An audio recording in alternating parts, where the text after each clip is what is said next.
Perfect. All right, I'll start with the intros.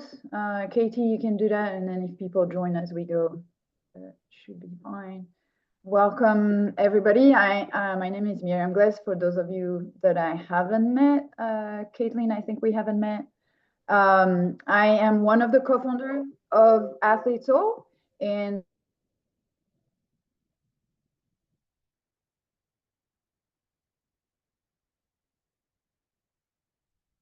Uh-oh, did Miriam freeze for anyone else or just me?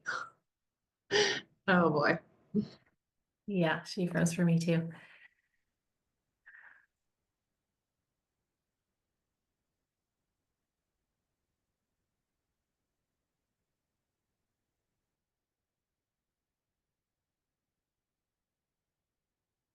send her a message.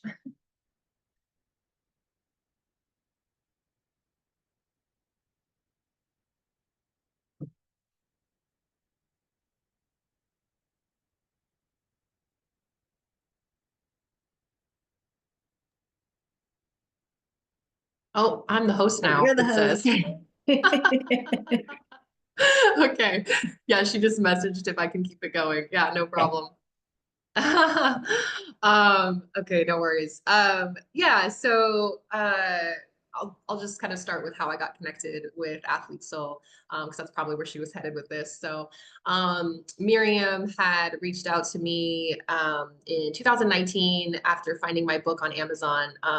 I wrote a book about transitioning out of athletics into a balanced lifestyle, really focused on nutrition, the fitness aspect of it, and changes in your body, and then also with struggling with identity and transitioning into that kind of new mindset, and using those skills that we develop as athletes into kind of what we want to do next. So I had published this book on Amazon. She found it.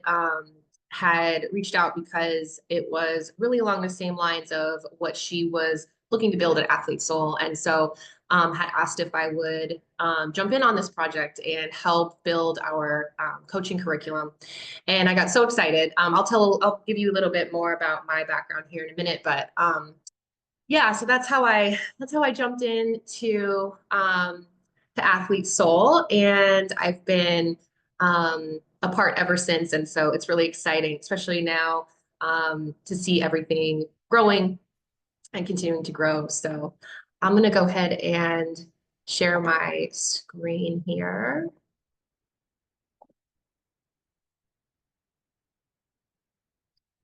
Okay.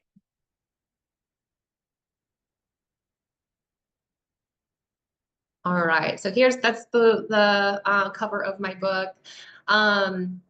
And so, yeah, I just wanted to cover these topics. A lot of what I talk about in my book, but also I wrote that back in 2016, and now having worked about 10 years in nutrition and fitness, and working with many current competing athletes and athletes transitioning out of the sport, post-sport athletes, just kind of bringing in what I knew back then when I wrote this, just from my own experience, but also what I've really found and discovered along the way since then.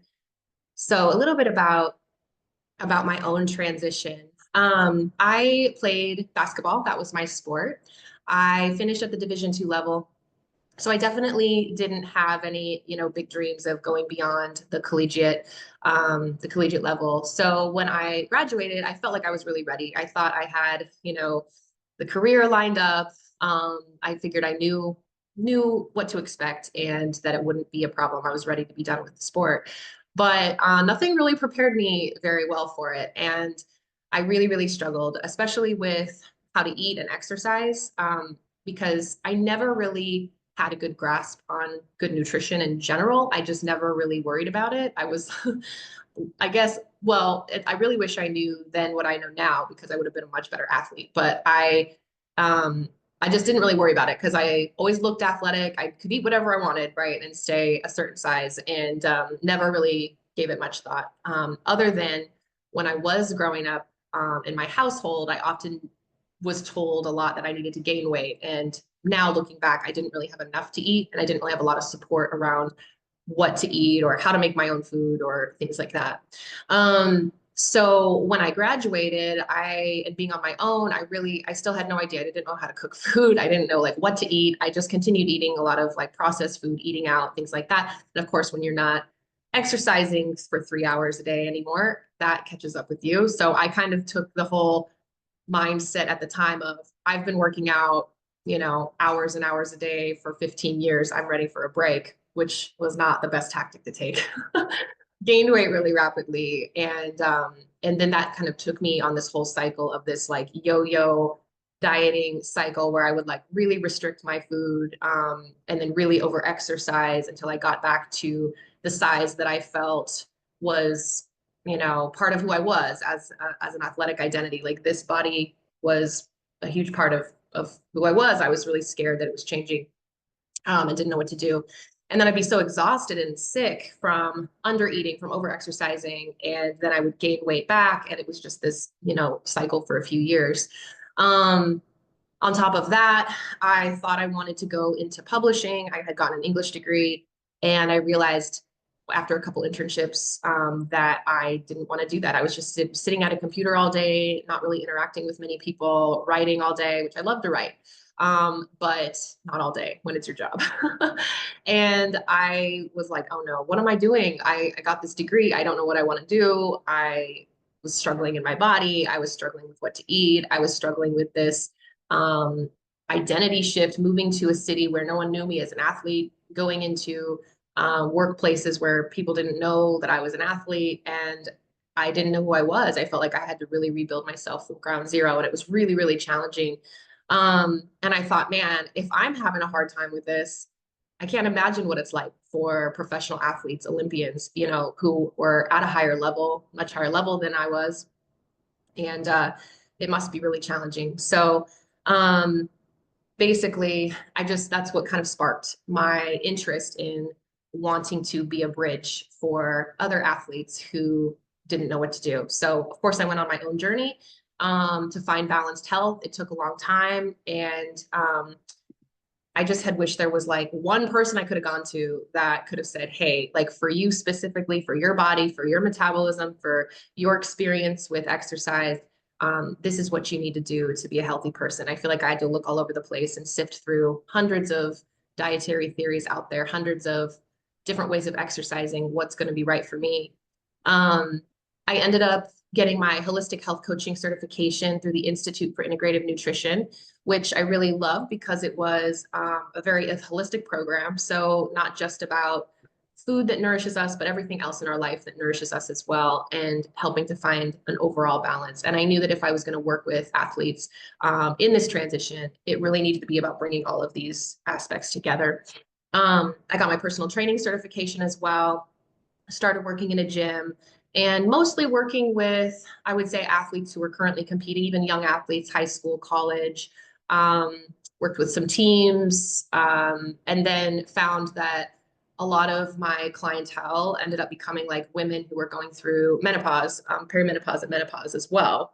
And I took a step back from the gym when I had my first son in 2018, had my second son in 2020. And after that, 2020 for all of us was really rough. Having two children, two and younger, was pretty hard.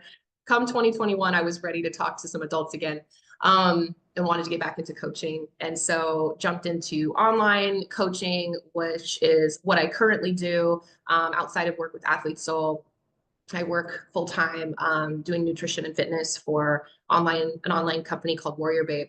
And I work with, because of my experience, I work with a lot of women who are still competing in marathons, ultra running, Ironman races, lifting competitions, things like that. But I also work with a lot of women who are dealing with hormonal changes and going into that, stage of life. But I think that the reason I bring that up is because it's relatable for athletes, especially female athletes who are coming out of performance where you are training for much of your day to then possibly not. And there are some hormonal shifts that go along with that as well. So I think there's a lot of connection there. But Yeah, so we're really kind of going back to the transition and the struggles of the transition. Um, Food, in terms of your nourishment, we go from fueling for performance to eating for health, energy, and longevity. And so that shift there is kind of like a little bit jarring, especially if you're used to eating a certain amount of calories that you need for performance and for all of that energy output to not needing quite as much. And what does that mean? What does that change mean? What does that even look like? And trying to figure that out on your own can be really, really hard. Changes in your body, of course, going from exercise that is high intensity, performance driven, structured, to then not having that structure, not having practices, not having competition to get ready for. What does that even look like? What does exercise look like now? I really struggled. I remember getting a membership at a gym and they said, oh, you get like a free consultation with a trainer. And I remember thinking, I don't need that. I've been training 15 years. Like, I don't need help from somebody. But the reality was, is I walked into the gym and I had no idea what to do. I had no idea what to do. I always had someone telling me, this is what you do. This is your structured plan for being a post player for basketball. Well, I didn't want to look maybe like a post player in basketball anymore. I wanted to look a little bit different. I wanted to lean out a little bit. I had no idea what that meant for me or what to do. So I just kind of was like aimlessly doing things in the gym. I had no clue. I was almost kind of like embarrassed to ask for help. And then, of course, dealing with body changes, not liking the way I looked anymore. And for me, I ended up finding myself on the verge of a serious eating disorder, which was kind of what led me to, oh man, I really just need to make some changes and just focus on my overall health, which was also a difficult task. And then the mindset transition, where you're transitioning from identifying mostly as an athlete. And then that's no longer what you're doing with all of your time anymore. That's no longer where you're putting all of your energy. And so what does that look like? Who are you? Especially if you're not sure what career path you're going to be taking. And so that's definitely a difficult situation to be in. We come out and we realize that we're kind of facing a lot of the statistics that like other people are facing that maybe we didn't ever really think about, like the prevalence of obesity.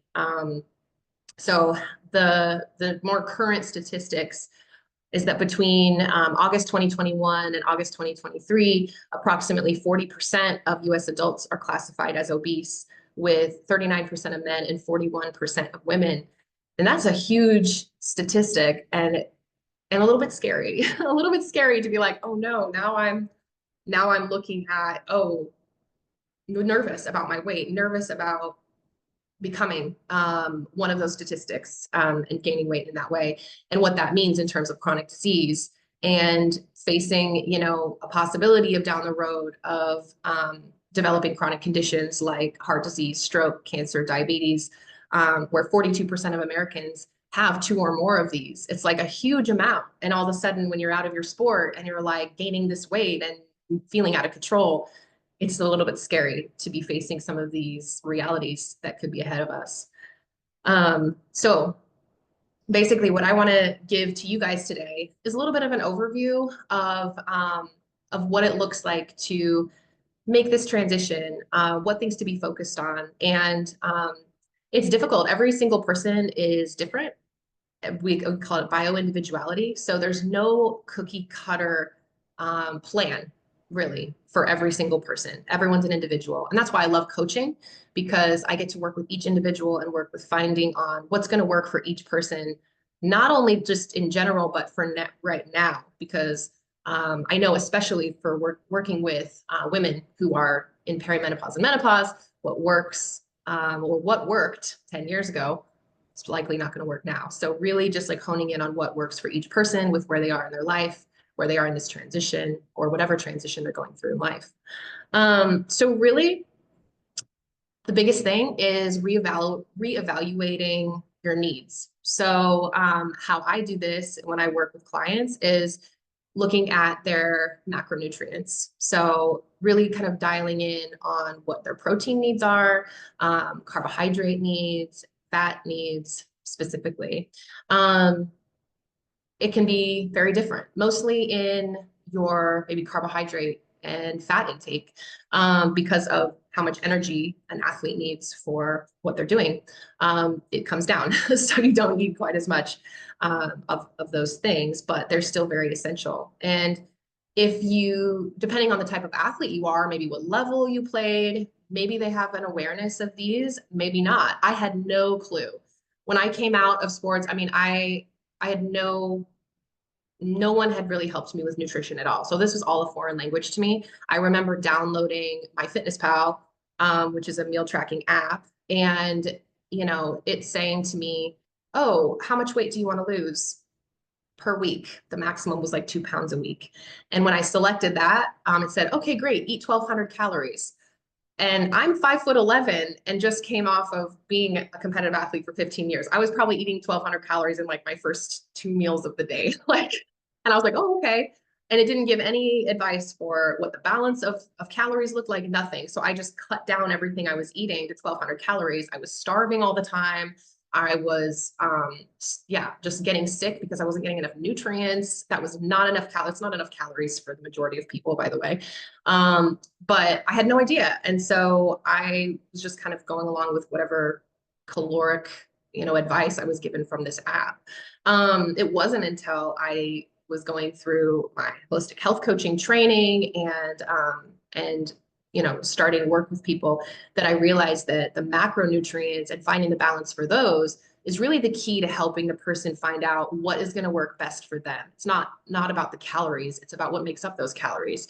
And protein, as being number one, is so important for everybody, to either be able to maintain the muscle mass that you've built as an athlete, in general, or depending on what your goals are, if you're going to be building muscle, then you need to be eating a certain amount. So it really varies person to person, but at least half your body weight in grams, for maintaining your muscle mass. So prioritizing lean protein, but getting enough, I would say minimum half your body weight in grams. So that's kind of a baseline. Of course, working with a coach and figuring out how much you really need, depending on what your goals are, is ideal. For carbohydrates are so important for fueling your energy, of course, your brain function, recovery. And so I think a lot of times women are told they need to eat low carbohydrate or cut their carbs down if they want to lose weight. And that's not, there's so much information out there that is really telling women this. I would say 90% of the women who start working with me are all under eating and are all terrified of eating carbohydrates. And so trying to reteach that carbohydrates are good is a lot of what I end up doing. But the type of carbohydrates, of course, is really important. So choosing fiber-rich whole foods, whole grains, fruits, vegetables, of course, are going to be those ideal hydrates versus anything that's really processed or high sugar, of course. Fats are crucial for hormone production, brain function, joint health, recovery. So those are really important as well, especially for athletes coming out who might have injuries, who might have like inflammation, making sure you're getting good fats that have high omega-3 fatty acids in them, nuts and seeds, avocados, olives, that type of thing, are all going to be kind of a priority. Fatty fish, olive oils, things like that, versus, it's fine. Saturated fats are okay in moderation. That's another one that I kind of have to work with people on, especially anyone who kind of grew up in the 90s that was the, demonizing fat, eat fat free. Kind of have to talk people off the ledge of not worrying about eating eggs. Eggs are fine. And so I find that a lot of what I do is kind of, I guess, changing mindset around some of these foods that we label good or bad, like taking those, words out of it and just figuring out what foods are going to work best for each person, how much of these foods are going to work best for each person and what balance. Meal timing. So I think one of the things that athletes come out is they're struggling with routine. And so when things were very regimented before, especially maybe with meal timing, when it comes to making sure you're fueling for practices or training or games, it's like all of a sudden you don't have the structure anymore. And so it's kind of like your eating plan, your structure of eating kind of goes haywire. So a lot of people may not even be eating breakfast, and maybe they're waiting to eat till later in the day, and it can be really off. So eating balanced meals throughout the day to prevent energy crashes, to help with leveling blood sugar, optimizing recovery, all of that. And then it's like you kind of have to start thinking about other aspects, not just, okay, what does my balance of my macros look like to, to reach my new goals, or to just maintain my weight or whatever that is. But then it's like, okay, now we have to start thinking about gut health. We want to start thinking about, supporting recovery, anti-inflammatory foods, because when we're getting a little bit older, these things become really important, making sure that your gut bacteria is in a good spot. The gut is like the second brain. Actually, they're starting to say that the gut is like the first brain because they're so connected. And so really supporting your gut microbiome is important with like fermented foods, diversity in what you're eating. So making sure you're eating a lot of different colors of food, that's a good way to think about it, to improve immunity, regulate your mood, reduce bloating, and making sure that that's a healthy place. Fiber is so important. So when I'm working with anybody, the first, it depends on kind of where people are coming from, but definitely the first month at least is really working on building a foundation of health. And so things that I focus on with everybody is, one, making sure you're getting enough protein, two, making sure you're getting enough water, making sure you're hydrated enough, three, fiber. Fiber is so important. And it's one of those things that like many of us have not even thought about before, but making sure you're getting 25 grams at least of fiber per day is really important for your digestion, for your gut health. And that also helps you figure out what best carbohydrates to be filling in your day, because you kind of have to start thinking about where your fiber is coming from. So fiber is a big one. Sleep is the fourth one. So it's like, once we get all those things on point, we can really focus in on some other goals and targets.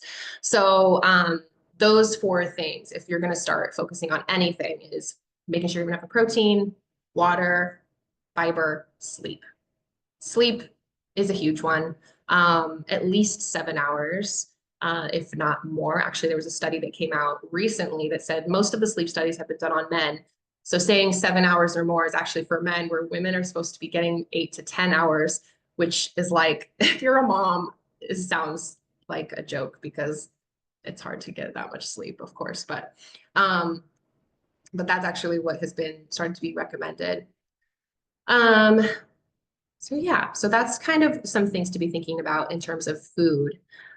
I would recommend, if you're feeling a little bit lost about what to do nutrition wise, the awareness is the key. So most people underestimate or maybe overestimate their intake. I would say probably underestimate. So tracking your food is a good place to start. So even if it's just short term, just to see what you're eating, it gives you some insight into your eating patterns, your portion sizes, and maybe where you could improve. So if you start tracking and you're like, oh man, I'm only getting like 50 grams of protein, I need to increase that.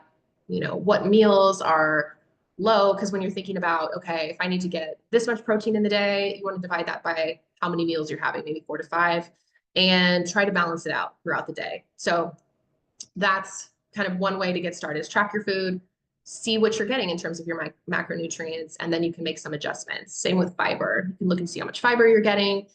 What can I increase, where can I increase my fiber? What foods have high fiber? Add those things into your diet.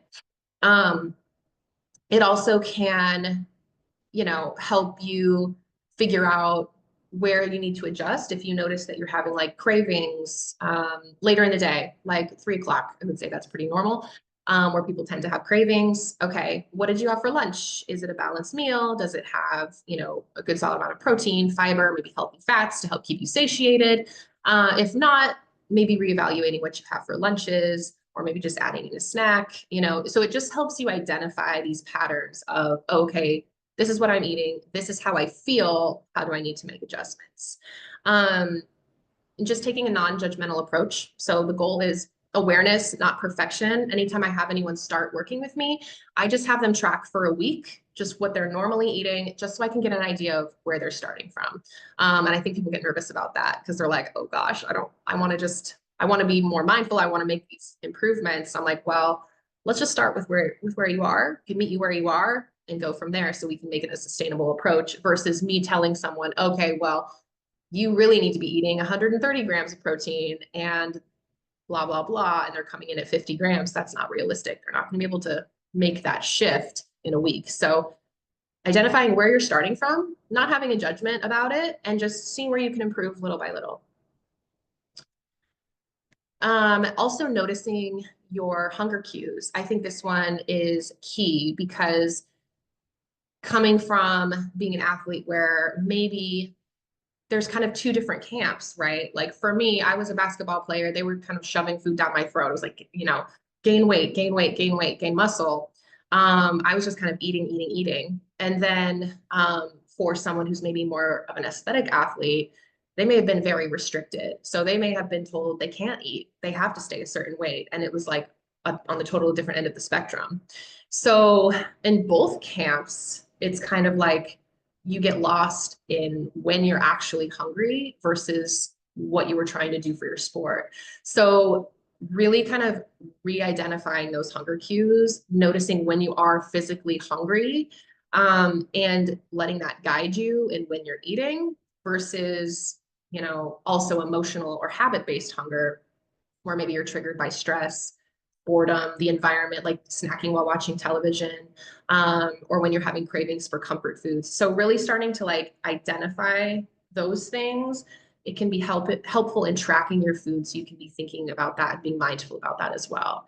And something that can be kind of a challenge when I work with people is because I do give macro targets, but I also say, I want you to follow your hunger cues. So I don't want you eating just to eat to a number of how much protein, carbs, or fats you're intaking. It's like, we still want you to follow your hunger cues. If you're not hungry, don't eat it. Just put a note that you weren't hungry. And that helps me to understand how someone is feeling in their body. So tuning into your body before eating, asking yourself, am I physically hungry or am I eating out of routine? Pausing before responding to cravings. Slowing down when you're eating, chewing your food thoroughly, focusing on your meal without distractions, to improve your digestion and your overall satisfaction with the meal. I don't know about you guys, but it's like, you know, life can be so busy. And when you're running around and eating in the car or eating in front of your phone, it's like all of a sudden the food can be gone. And you're like, oh, shoot, it's like gone already. That happens to me sometimes. So really giving yourself like the time to sit and enjoy your meal and think about how it makes you feel. And then also noticing when you're starting to feel full is important as well. Meal timing. So eating regularly, letting your body, you know, adjust from what you were doing as an athlete into your routine, thinking about these hunger cues, noticing them, but continuing to eat regularly as well. So I would say the typical person every 3 to 5 hours is pretty typical for what works best for people so that their blood sugar doesn't dip too low and they're feeling starving. There's a lot of information out there about intermittent fasting. I won't go into all of that, but for women especially, I would say is not as good for women because it can really throw off hormones. But meal timing and listening to hunger cues, I would say prioritize that. Adjusting meal sizes based on activity. So if you're going into a workout, having a meal that is more carb and protein focused. Same with right after a workout, so that you can utilize those carbs for your workout and then replenish after your workout. You know, versus maybe days when you aren't as active, maybe it's a little bit lighter. And then avoiding extremes. So finding balance without guilt, trying to ditch an all or nothing mentality. I went through really restrictive regimens when I was like kind of freaking out about my weight. I would do these crazy things, like I said, eating 1,200 calories. I remember doing these stupid detoxes that I found on like Pinterest that was like, oh, eat just fruit for a week and you'll drop 10 pounds. I remember I made it like 1.5 days before I almost like passed out. And I would just try to do these really extreme things to lose weight quickly. And once I like so sick all the time, hated what I was, feeling and looking at in the mirror. I was like, oh my gosh, I just need to focus on my health. So just avoiding that all or nothing mentality that there's good foods or bad foods, and addressing that guilt around food choices, and just trying to focus on what foods are going to nourish you, what foods are going to make you feel good, tuning into your body, and just trying to focus on sustainable habits instead of short-term fixes. Some common post-sport challenges, I would say, and some of this I've already kind of talked about, but the loss of athletic identity, it can lead to emotional eating or restriction. So there's a lot of aspects of that loss of identity. But when it comes to food, you can kind of go through this period of depression or feeling low, and that can lead to, like I said, emotional eating and gaining weight because of maybe eating foods that you crave, that are maybe more highly processed and higher in sugar. Without that same level of exertion, of physical exertion, stress, boredom can creep in, and that can lead to maybe overeating as a way of coping with emotions, or maybe undereating as well. There may be some restriction there. And so really, like I just said in the previous slide, reframing that nutrition, and instead of eating for performance, trying to just focus on nourishment for long-term health and well-being, and also enjoyment. And instead of fueling for competition, knowing that you're fueling for life now. Building a new routine, establishing new movement habits, not just intense training, but exploring new passions beyond sport will also help with that. Another common post-sport challenge is just feeling disconnected from your body. There can be changes in your muscle mass, your metabolism. It can be weight gain or a difference in weight distribution, which can just make you feel like you're not, like, what is this body? It just feels so different. It feels foreign. It feels uncomfortable. Disconnection from body signals. So ignoring the hunger cues, ignoring fatigue, ignoring pain. It can be really hard to listen and trust your body's signals when you've kind of been coached to ignore them for a long time. So instead of training for an outcome, trying to find things that feel good, feel joyful, feel sustainable. Maybe it's hiking or yoga. Definitely would recommend continuing with strength training to maintain the muscle mass that you have, and maybe build more muscle. I had this limiting belief, and I know I kind of talk about it here, of like accepting your body and the changes that it can go through. It's definitely a transition. But I definitely had this mindset that I would never be as fit again as I was when I played college basketball, as fit or healthy. And actually, when I look back, I wasn't healthy. I thought I was, because my body maybe looked like it could perform, and it did perform for me. But the reality was I was eating whatever. It was not good food. I was eating a lot of processed food, a lot of fast food. I was drinking a lot of alcohol. And I was not sleeping. I was not sleeping barely at all, looking back. And gosh, if I would have been treating my body better, I would have been a much better athlete. But I, at the time, thought, oh, I'm never going to look as good as I do now. I'm never going to be as healthy. And the reality was I actually became a lot healthier. I'm a lot healthier now than I was then. And actually, I can lift more weight now. I actually love my body more than I did then. And so I just had this kind of limiting belief that, like, oh, it's never going to get better. And I think especially having kids too, you are told that culturally, like, oh, you'll never be what you were before you were a mom. And that was like a really big wake up call. It was like, that's not true at all. You can actually be a healthier person when you're not competing. You can actually even be a stronger person, a healthier person. So I just want to you know, I want to say that right now because sometimes it's like, oh, you have to accept this new body. You have to, yes, there are changes, and you do want to love yourself through the process, but you also don't want to like limit yourself to thinking that like you can't be a healthier version of yourself, or you can't be stronger, or you can't even like look as good, because that's not true. I talked a little bit about the hormonal changes that can happen. Hormonal changes that can happen is testosterone and growth hormone levels can drop with reduced training. So we talk about an athlete's soul when we're like doing our coaching programs. We really encourage athletes to come up with a deceleration plan. It's basically what we call it, like not going from complete training all day to not training at all. It's kind of like what I did. You want to be gradually decreasing the amount of training so that your hormones don't completely go out of whack. So, like I said, testosterone can drop. It can decrease your energy, reduce your libido. You can lose muscle mass, and then have slower recovery from physical stress.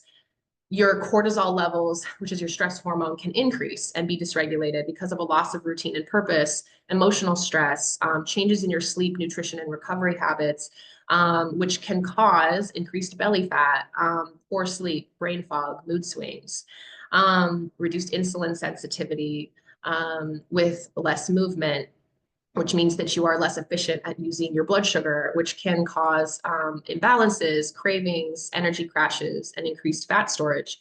Thyroid hormones can shift, especially athletes who trained at really high intensities, which can cause fatigue, cold intolerance, and mood changes.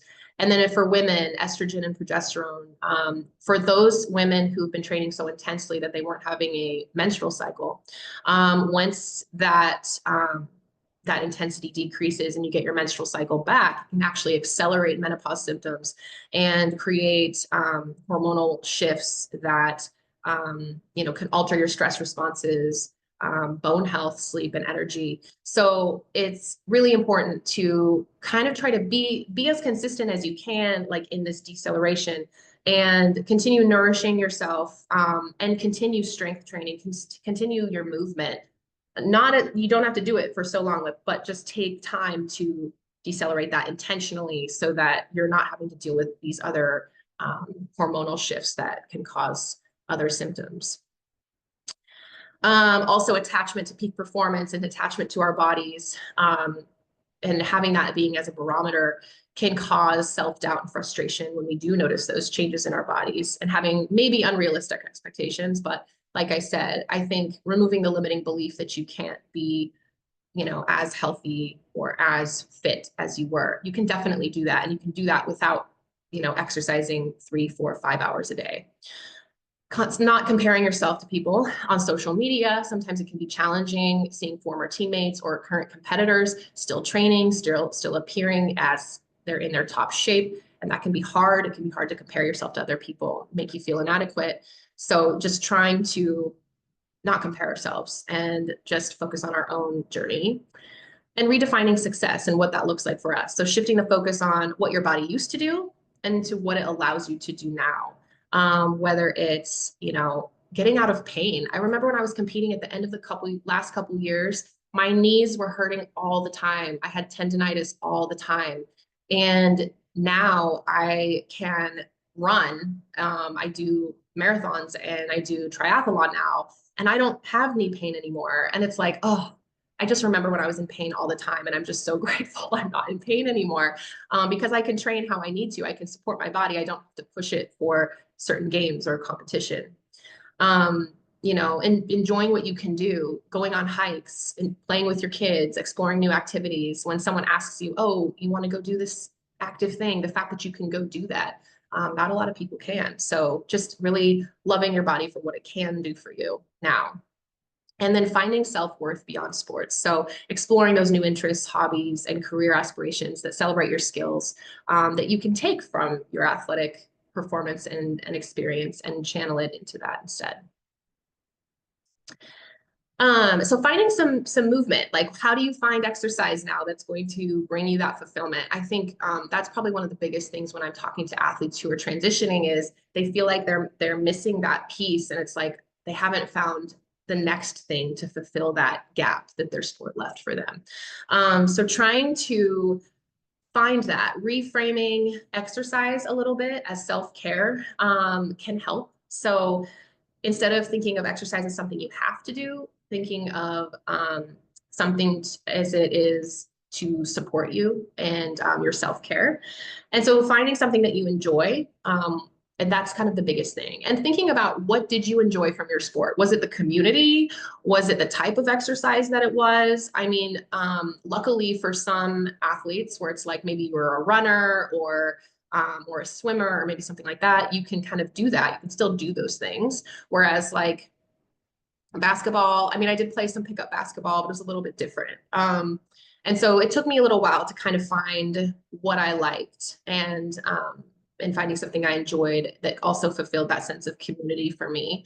But I think that that's an important one, is especially if you're missing that athletic community, joining a running club or joining a cycling club or joining, like, I know a lot of athletes that are now into pickleball, you know, it's like different things where you can kind of make a new community of people that can bond around some sort of exercise. I think that that can be super helpful in the transition, or even like staying connected, not necessarily through your own training or participating in athletic activity, but continuing to be involved in your sport, whether it's through coaching, or for me, it was like circling back to personal training. And when I got to work with younger athletes, especially high school and college athletes, that really like filled my cup. I was like, oh, I feel like I'm back with my people.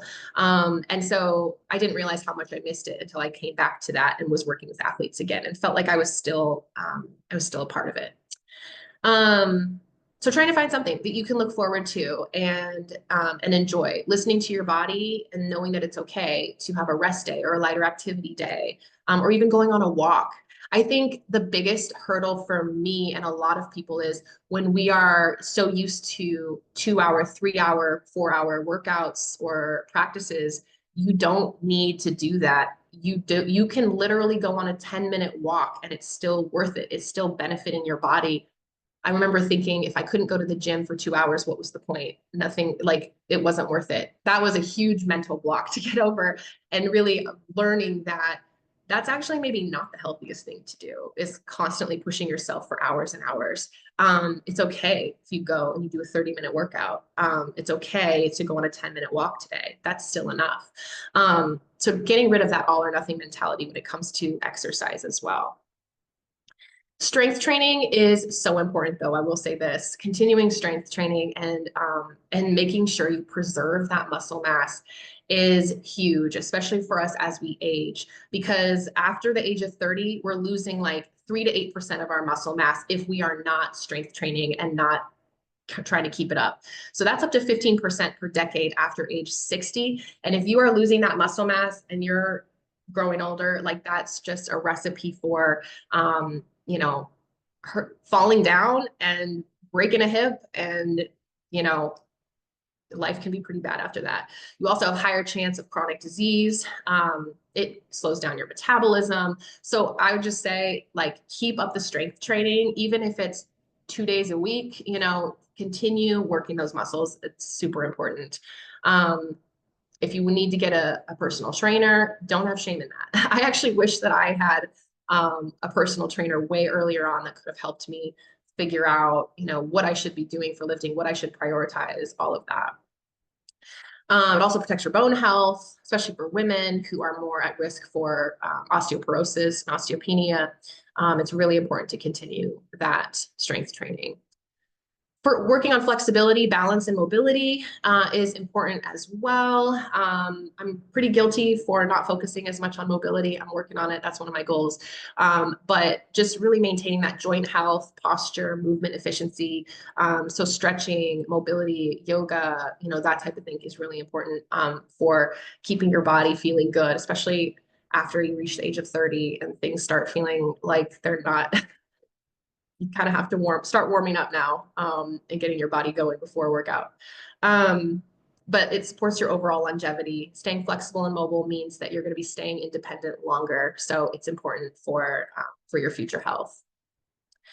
And then the mindset shift and identity. So this graphic right here is actually our model for Athlete Soul, which is centered on the individual and your life purpose and authentic self. And so really, we work with athletes a lot on re-identifying values, belief systems, behaviors, choices, to really help give a roadmap for moving forward in no matter what aspect of life. So this just kind of, I just want to give that little graphic because it's, especially when you are trying to expand your sense of self and just re-identify who you are, really considering your values. Likely your values have shifted. Values shift throughout life. Like my values now as a mother are definitely different than when I was an athlete. And it's good to reevaluate where you are, what your top 5 values are, and noticing those and seeing if you're in alignment with those, what your goals are based on your values, and just kind of recreating this framework for the way that you live your life. It also means redefining what success means to you, as well. So embracing a more holistic view of success, that includes personal growth, well-being, and fulfillment versus, whatever types of measurements were used before, whether it was like race times or competitive rankings or wins versus losses.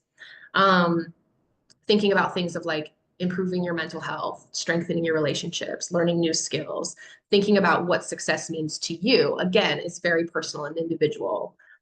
So something to be thinking about. And then embracing new challenges. So, you're not leaving behind your drive and discipline that you developed as an athlete.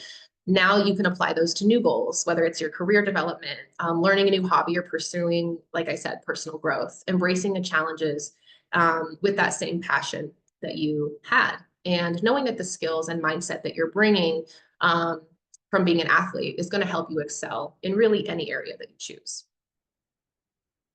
So kind of already talked about these, the common mindset shifts. Don't have to spend too much time here. I think the one that I hadn't really touched on is guilt in rest. I think this is one that a lot of us feel. We're so used to going and achieving, that sometimes sitting down feels like we're being lazy or like we're falling behind or we're missing something.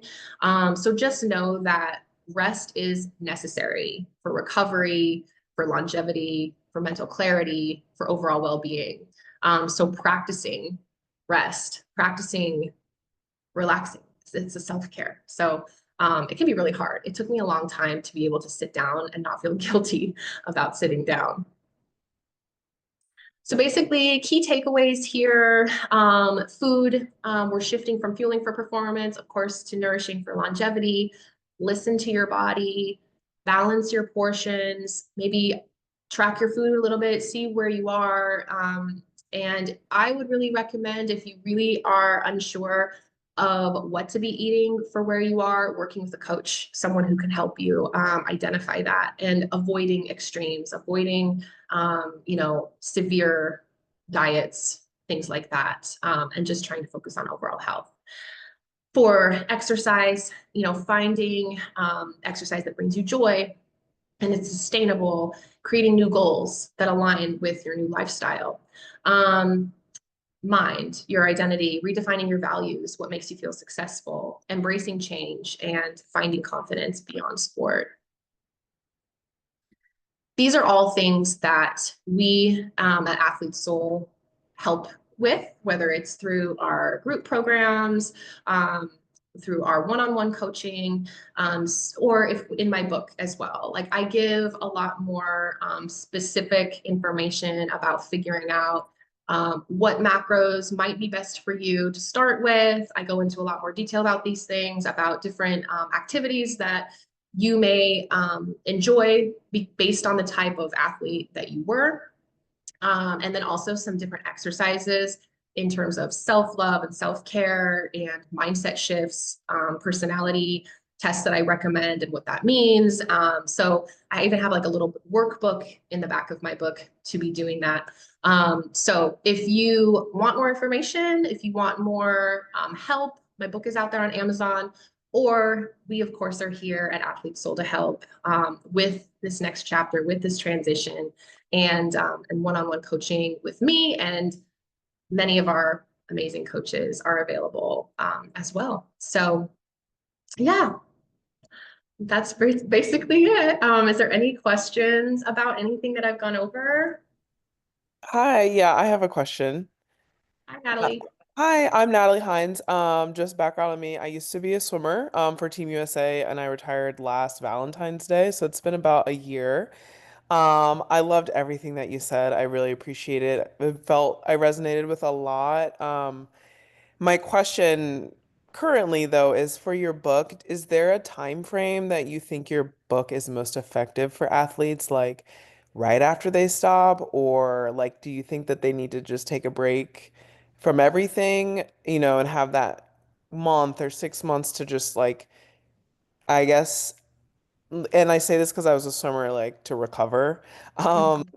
before they like start to quote unquote rebuild or really try to learn about their new self because I feel like it's been a year and I'm every day I wake up with like a new idea or like a, you know, new bad thought and then it's followed by a new good thought. So I was just curious if like you had a ideal window of when it's best to start your 10-week program.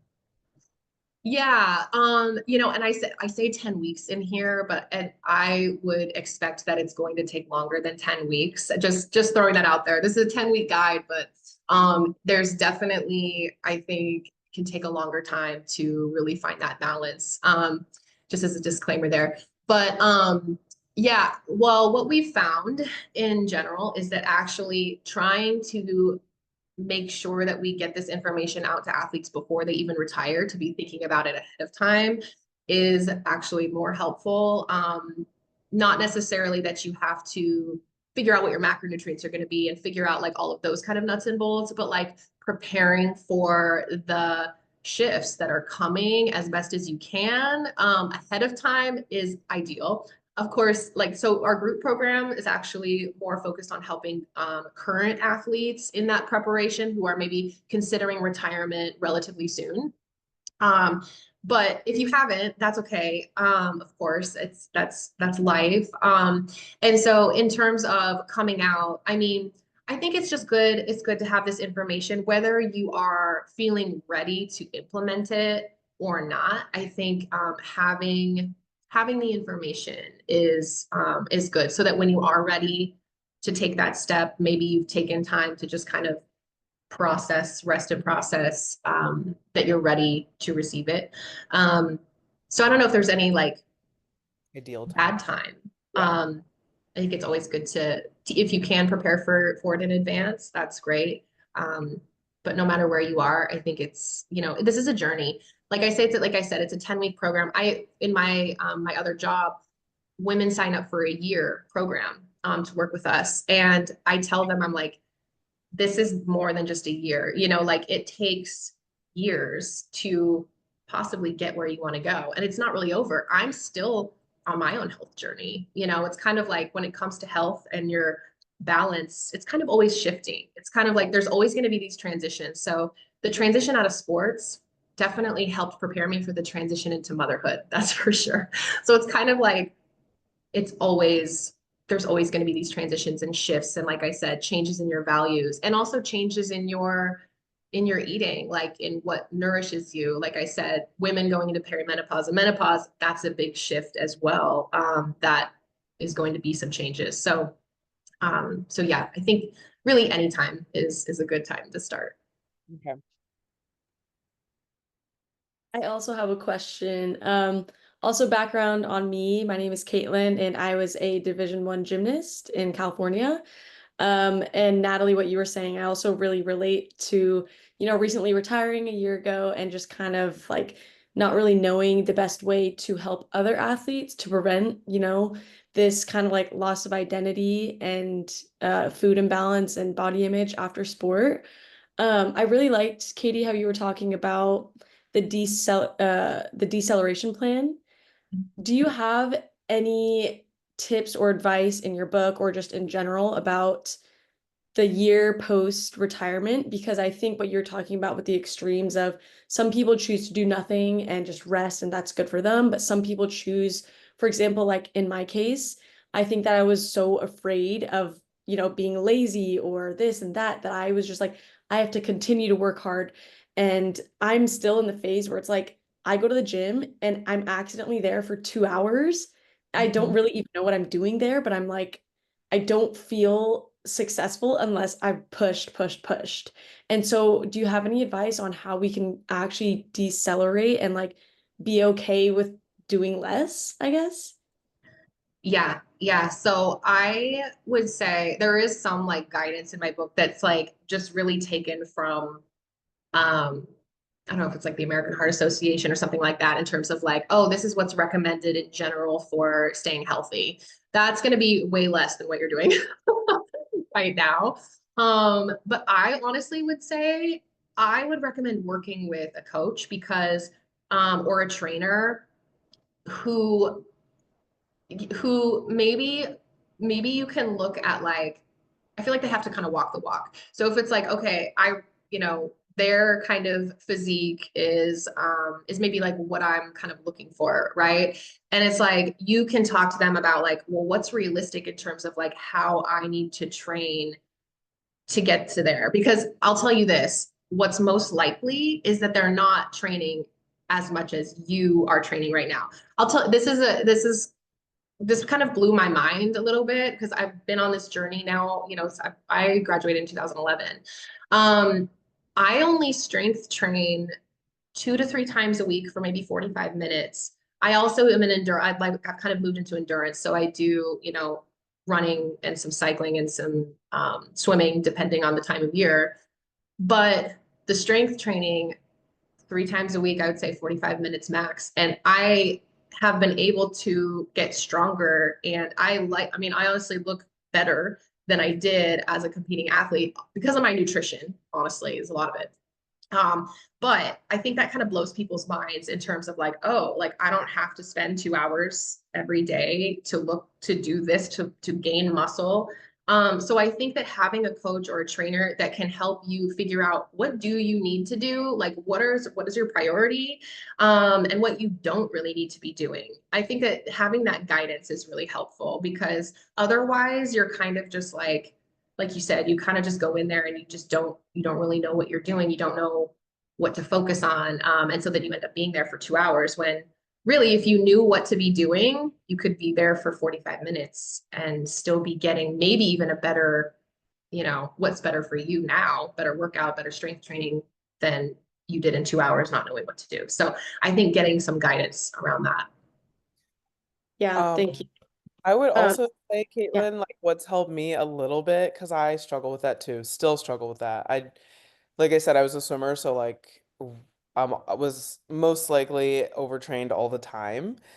Super high cortisol levels and all of that. And so when I stopped, I had your same mindset. I was like, I have to look like this or else like I don't know what I'm gonna do. So I was at the gym all the time. One of the things that helped me was like having activities to do. So like my workout wasn't as long, but like maybe I went to go play pickleball or like force myself to go for a walk. Like I used to not walk because why would I need to? I swam for like 3 to 4 hours a day. So that was very new and very uncomfortable. I don't know if you walk or not, but it's just like a couple things that I did, like pickleball, walked. I did get a dog, so it's much easier to go for a walk now, but just like low level activities kind of like are probably better for you physically, but definitely helped me mentally to like not feel as lazy when I wasn't in the gym for 2 hours anymore. Yeah, I think that's really good advice. Thank you. I think I try to do that, but also it's like what you were saying, the cortisol levels. Sometimes it's like, oh, I always have to be doing something. This is this. And it's like, okay, like you can sit down. So yeah, thank you for that advice. And I think, Katie, what you were saying about having a trainer or asking someone like professional is also something that needs to be talked about more because I think athletes are really afraid of asking for help, like what you said earlier because it's like I'm independent, I can do things on my own. I should know how to train. I've trained my whole life, like I'll be fine. But like it's okay. It's okay to have some help. So yeah, thank you. Katie, can I add a little bit about the group coaching, because even though this is a program that's aimed to active athletes, we actually 70% of the athletes who take the program are what we call retiring. And that means you've retired either right now or you may have retired within the last 5 years. So a lot of the participants are still in this process of transition because it takes time. And I feel like the curriculum would be probably quite interesting for the two of you. We dive into the different areas of wellness. We dive into celebrating your career. We dive into identity, exploring different interests and activities that you can do. We look into kind of reconnecting the body with the mind, articulating emotions, things that we sort of put on the side a little bit when we were competing. And we do that in an environment with other athletes who are going through similar things. So I feel like this could be quite valuable for the two of you. Caitlin, we also have a document that outlines a little bit more what a Western plan kind of includes. So I could share that with you. And the last thing I wanted to say, and I'll reach out separately, but feel free to join our weekly office hours on Wednesday. I'm putting this in the chat. I'm the one running them. So if you want to come in, there is no appointment or anything. It will just be me. And I can explain a little bit further what we do and what you can access through our programs.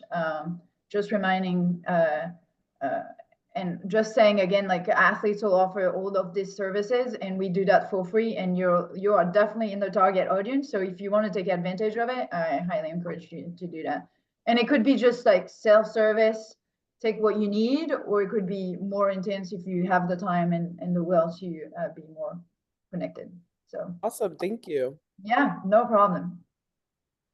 Also, Yeah. if I could hop in, I just wanted to say, I know we have to probably leave shortly, but I'm Todd Adamson. I'm a clinical and sports psychologist based in LA and Atlanta. And wonderful, Katie. I really enjoyed everything you were saying. This is awesome.